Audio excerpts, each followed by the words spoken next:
everybody, good to see you again. So let's talk about the inconjunction between Mercury and Mars in a composite chart. So when we see this, it's very often the case that we have two people that are not very well intellectually matched. So they can have very different levels of education or life experience, very different opinions about daily life and how to organize their daily life.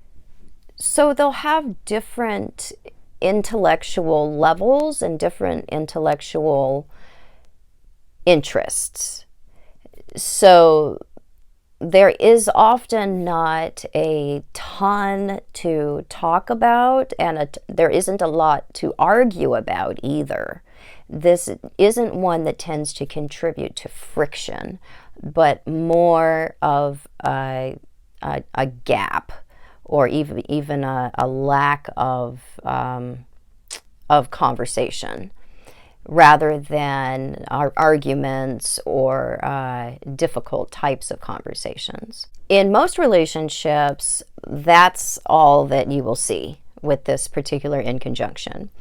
In some relationships, though, what can happen is the person who feels that they are intellectually superior, or that, may in fact be sharper, they can take over and sort of steer the other partner, or become the mentor or the teacher in the relationship. So they'll adopt this exaggerated mercurial role, and the other person will just kind of,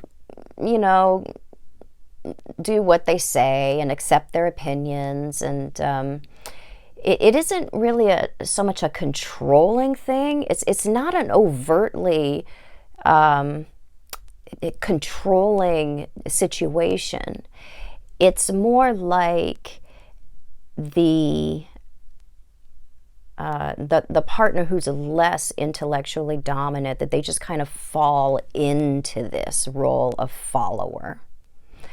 So it's not something that, again, we're overtly using leverage to force each other into a position.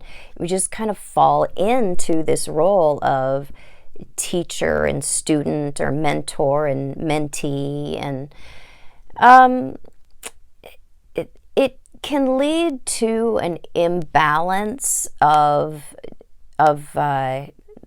maturity in the relationship, where the intellectually dominant partner can become more sort of bossy or parent-like, or just more teachy-preachy than they probably should be.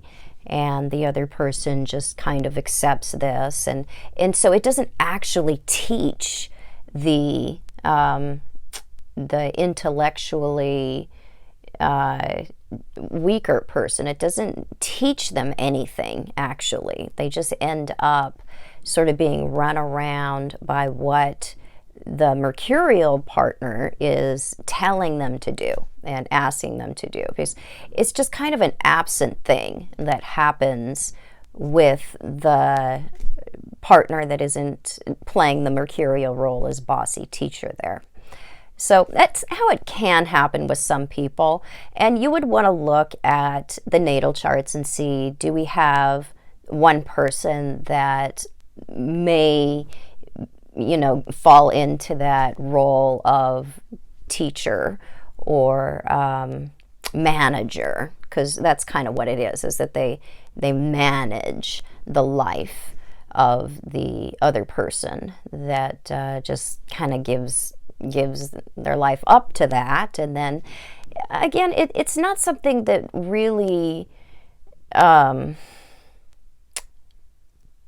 that causes bad feelings between the two. It's more something that kind of weakens the character of both people, or at least doesn't contribute to it. So it's something to watch out for, because if we do fall into that role of teacher and teachee, then it's just not always the healthiest thing for either person.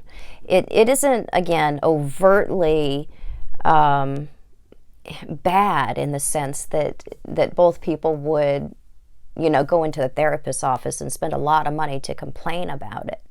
But it is something that doesn't really allow the partner that's not as bossy, doesn't really allow them to grow in their own opinions or have their own space to do their own stuff. Because again, they just kind of unconsciously go into this role of, okay, you seem to know better, I'll do what you think I should do. And it is something that does, it does take someone's power away to some degree, but again, it's not something that they really interpret as such. But over the course of time, it isn't really a good thing to have in a relationship if that's what we're slipping into. So hope that was helpful. If it was, please subscribe to my channel. You can find me on the internet, other Facebook,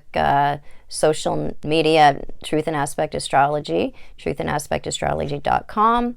I do offer a subscriber option to my website where we do live group chats, question and answer videos. I upload all kinds of various content over there, so check me out over there if you're looking for more. And I'm not currently meeting with clients, but check back on my website in the future to see if my schedule opens up, because I probably will be towards the end of the year or into next year, but I'm currently taking time off so I can teach full-time and create content full-time.